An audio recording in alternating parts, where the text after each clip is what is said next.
Meaning of electron.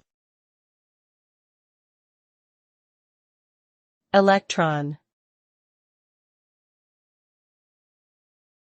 Electron. Electron. Electron.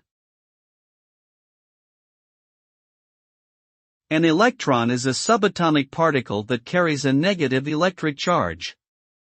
It is one of the fundamental particles in the universe, and is a component of all atoms.